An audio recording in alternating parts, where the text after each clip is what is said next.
Hello and welcome to another update video about XRP. Yeah, overall the forecast is currently being followed by the market. Okay, the idea that we started wave Y to the upside after the price reversed in our support zone here, which is defined between 37 cents and 52 cents.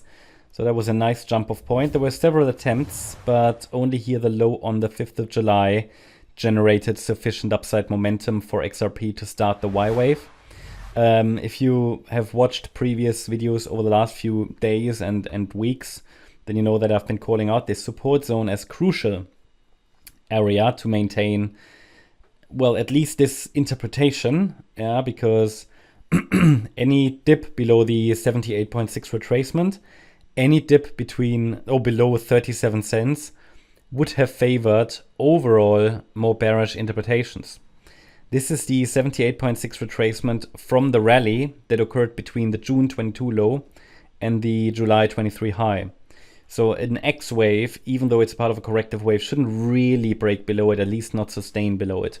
So it's good to see that we've seen that that jump, okay, that we're witnessing this at the moment. And again, the idea is still that this here would be an ABC structure in wave Y of a C wave.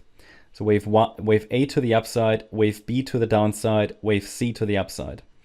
At the moment, the rally is ongoing, so there's no sign of a local top yet. And the A wave might actually indeed turn into a 5-wave move.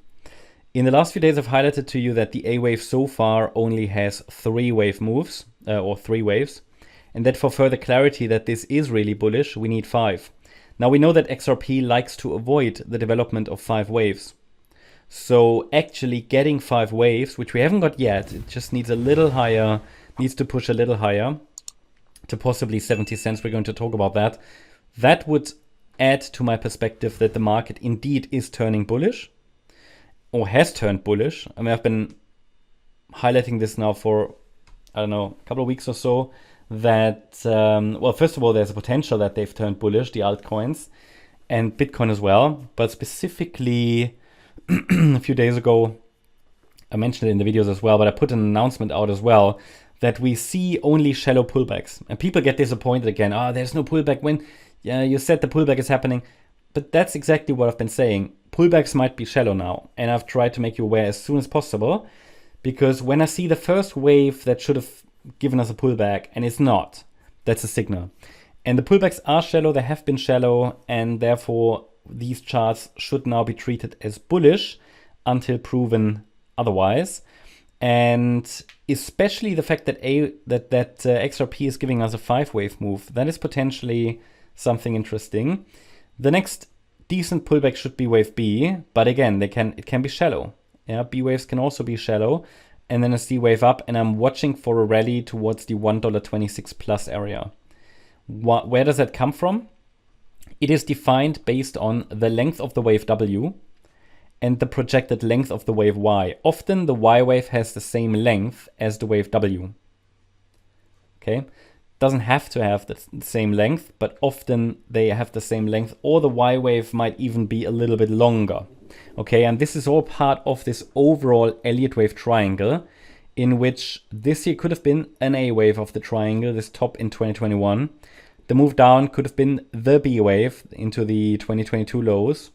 We could now work on that C wave, and then we could get another D wave and another E wave before we head into the new bear market. Now that's the bearish interpretation. There is a bullish one, which would allow for the interpretation that wave 4 is going to be the next higher low. Okay, so let's rally, and then the next higher low would be wave 4, and we break to new all-time highs, but that requires proving. And to be honest, in the short term, it wouldn't be a difference anyway, because we should, even in this wave 4 triangle scenario, move higher. Okay, so there's no change between these. Looking at the shorter time frame, it gets more and more likely, and I've added a trend line today, it gets more and more likely that we're actually forming a 5-wave pattern to the upside. So we've got the wave 1 up, the wave 2 down, the wave 3 up, the wave 4 down, and this could now be a wave 5 to the upside. And the wave 5 should reach either 65.8, but more likely 70 cents. At least that would give us a clear 5-wave move. I cannot rule out that obviously this is just a three-wave move in wave A, but it looks more and more as if the wave A is forming a 5-wave move. And again, that would be potentially bullish. The market recently dipped into this wave 4 support region and reacted and is now rallying. I think a wider wave 4 is still possible, but it would now get very protracted. So the fact that we've seen 3-wave pullbacks only here and here, and it's only formed higher lows, that indicates that the bulls don't want to give up. So I've marked the wave 4 as complete, and the wave 5, as I said, could take us to 65 to 70 cents next. We'll see how the market reacts there. There is no sign that a downtrend is unfolding. Now that we can draw a trend line, I would use the trend line as initial signal when a pullback is starting. The next one.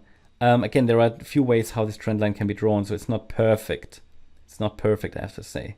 So be a bit flexible with that trend line. Could even be like that, because we have 1, 2, 3, 4 touch points down here, but here it hasn't even touched it. So not entirely sure about this trend line, but at least it gives us an early indication when that breaks, maybe that a pullback is unfolding.